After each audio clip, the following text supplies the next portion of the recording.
Hello and welcome to 6 Minutes with the Renegade Economist. This week we break our 6-minute rule. Fred Harrison's going out to catch up with Dr. Michael Hudson, professor at one of America's universities and also former Wall Street consultant. A lot of commentators globally have got it completely wrong when it comes to the global financial crisis. Hudson and other renegade economists who are hooking up with our network have really got their finger on the pulse, and you'll see why. Fred Harrison puts to him these searching questions. How do we solve the debt problem today? The only way to do it is to wipe out the debts that can't be paid. If mortgages are $500,000 on a $250,000 house, you've got to write down the mortgage to the market price, and you've got to have the creditors take a loss for their bad loans. Is the bailout of the banks going to solve this financial crisis? No, the bailout of the banks is only paying the creditors and giving the creditors the money for the bank loans without giving a penny of debt relief to the actual debtors who owe the loans. All it means is that the government is taking over the creditor position, and it's kicking out the homeowners and throwing the... But won't the taxpayers get their money back in the end?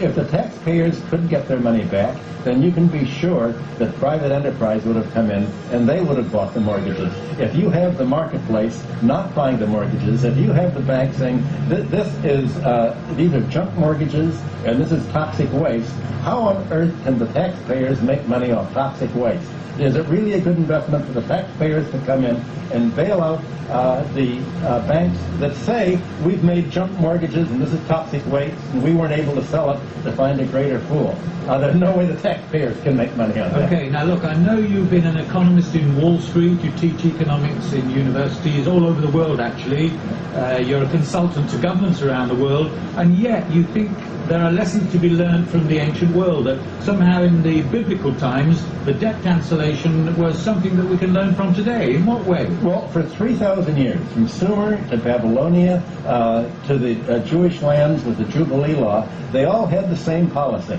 And when a new ruler would take the throne for the second year in Babylonia and Sumer, he had a three-pronged solution. He would liberate the debt bondsmen, he would return the lands to people who'd lost them for foreclosure, the home, the basic self-support, and he would annul the personal debts. And by wiping the bad debts off the books, he'd create a clean slate.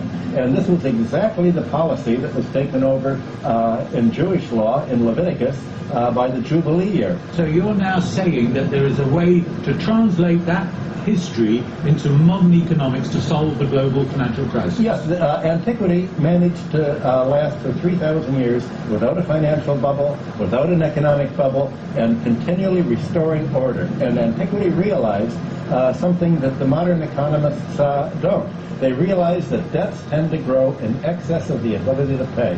And when the debts did that in antiquity, the ruler would cancel the debts. Now that was very easy in antiquity because most debts were tax debts owed to the palace.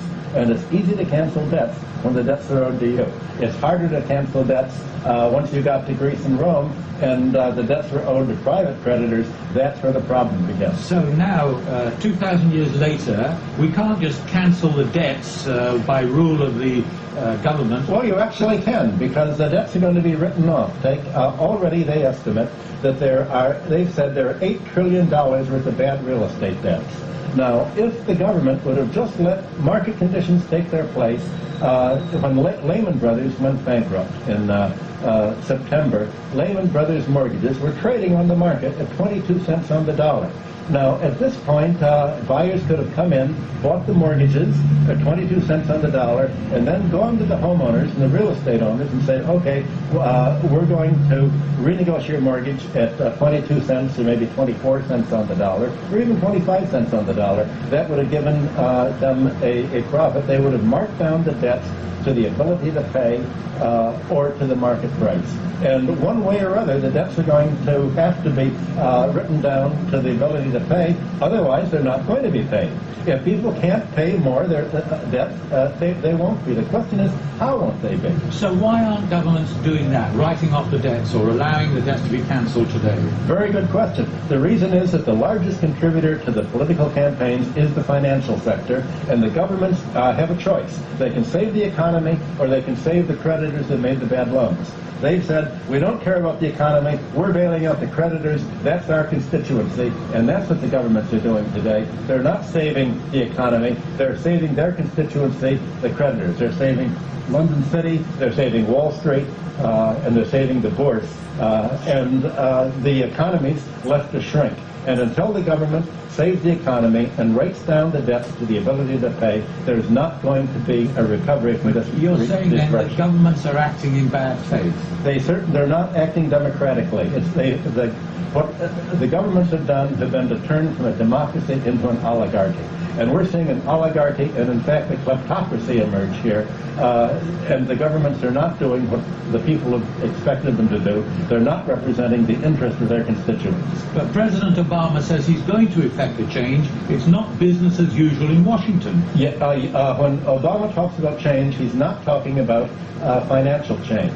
He's not talking about economic change. He's talking about workmen's laws, of health reform, of racial equality. He's not talking about any economic change at all because, in fact, he's reappointed the Bush administrators and the Clinton administrators. He's brought back the same people who brought us the Russian crisis. And if you want to see what their plans are for the United States, look at what Obama's team did when they had a free hand in Russia in the 1990s. They brought the biggest inequality and kleptocracy in modern times. So, Michael, you're in London to address a conference at the University of London. What is it that you're going to tell them? Well, I'm going to tell them that the finance sector and the real estate and the insurance sector are not part of the real economy of production and consumption. The asset and wealth sector is different from the production sector. You can think of the financial sector as being wrapped around the real economy, almost like a parasite, and that's why it's been called parasitic for so long. The financial sector extracts interest from the economy. The property sector extracts economic rent, as do monopolies. Now, the key thing about parasites is that it's not simply that they extract nourishment from the host.